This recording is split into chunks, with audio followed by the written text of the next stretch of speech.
अब हम exercise number 4.2 का थर्ड क्वेश्चन सॉल्व करते हैं। यहाँ पे हमने सबसे पहले क्या करना होता है, पार्शियल फ्रिक्शंस लिखनी होती हैं।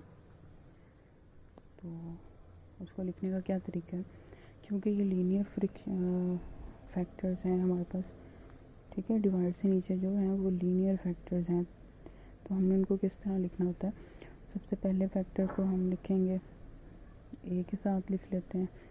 ये कॉन्स्टेंट्स जो हैं ये हमने खुद से कंसीडर किए, x-1 आ जाएगा। अब यहाँ पे x+2 स्क्वायर है, तो हमने डायरेक्टली स्क्वायर नहीं लिखना, हमने पहले उसको सिंपल लिखना है और फिर उसको फैक्टर को स्क्वायर के साथ तब लिख सकते हैं, ठीक है। क्योंकि लीनियर है ना, एक तरतीब से इंक्रीज़ होती है, तो डायरेक्टली स्क्वायर नहीं लिख सकते। नेक्स्ट हमने क्या करना होता है, कॉमन जो हमारे पास फैक्टर्स होते हैं उससे हमने इक्वेशन को बोथ साइड से मल्टीप्लाई करना होता है उन फैक्टर्स के साथ।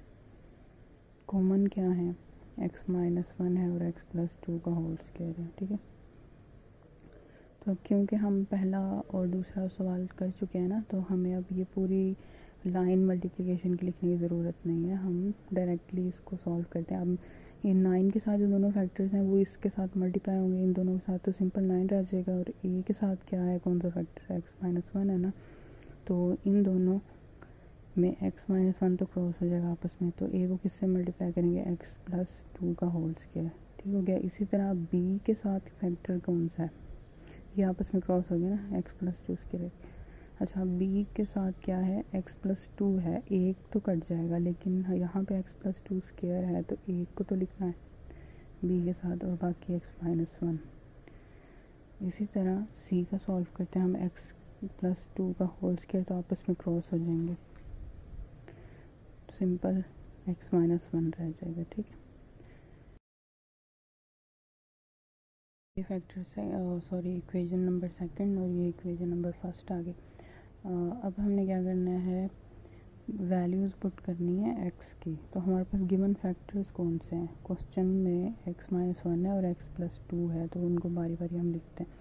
अच्छा, x-1 को हम पहले लेते हैं। अब यहाँ पे क्योंकि इक्वेशन में हमारे पास जिन कॉन्स्टेंट्स के साथ ये फैक्टर है ना, हमने उन कॉन्स्टेंट्स को नहीं लिखना इक्वेशन में। अब x-1 किसके साथ है, b के साथ है और c के साथ है। अच्छा, अब एक साथ ही दोनों को कर लेते हैं, x+2 वाले को भी एक साथ। अच्छा, अब ये दोनों फैक्टर्स हमने देखने हैं। इक्वेशन तो सेकंड ही लिखनी है, लेकिन यहाँ पे इक्वेशन में जिसके साथ x-1 है वो नहीं लिखना, तो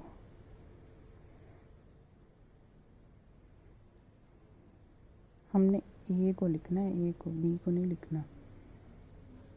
ये मैंने गलती से लिख दिया, ठीक है। और यहाँ पे x+2 किसके साथ है, ए के साथ भी और बी के साथ भी है, तो हमने सी को लिखना है इक्वेशन में, ठीक है। अब वैल्यूज़ पुट कर लेते हैं, ये तो आगे सिंपल सा प्रोसेस है।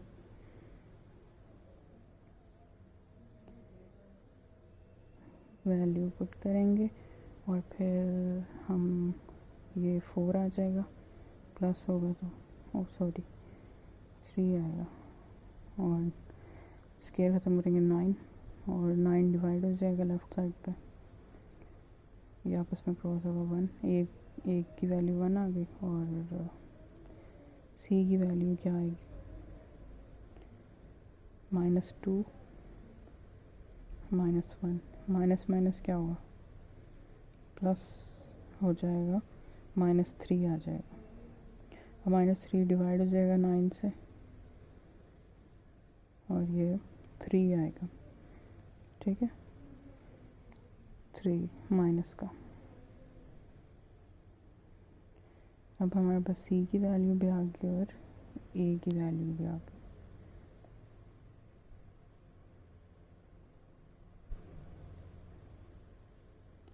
अब हमने फाइंड आउट क्या करना है, बी की वैल्यू को फाइंड आउट कर लेते हैं।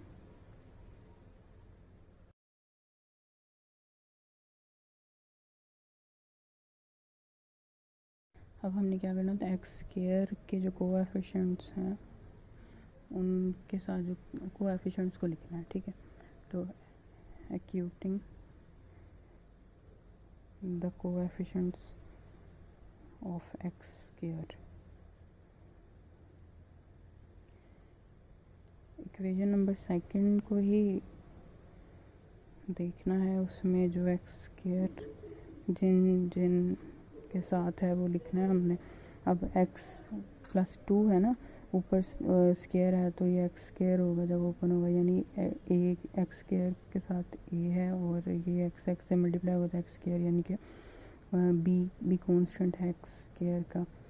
और लेफ़्ट साइड पे क्योंकि हमारे पास सिंपल कॉन्स्टेंट ही है 9, कोई एक्स नहीं है, कोई एक्स स्क्वायर नहीं है, तो इसको हम ज़ीरो लिखेंगे। ठीक है, तो ए की वैल्यू हमारे पास गिवन है, ए की वैल्यू पुट करते हैं 1 और बी की वैल्यू अब क्या आ गई -1।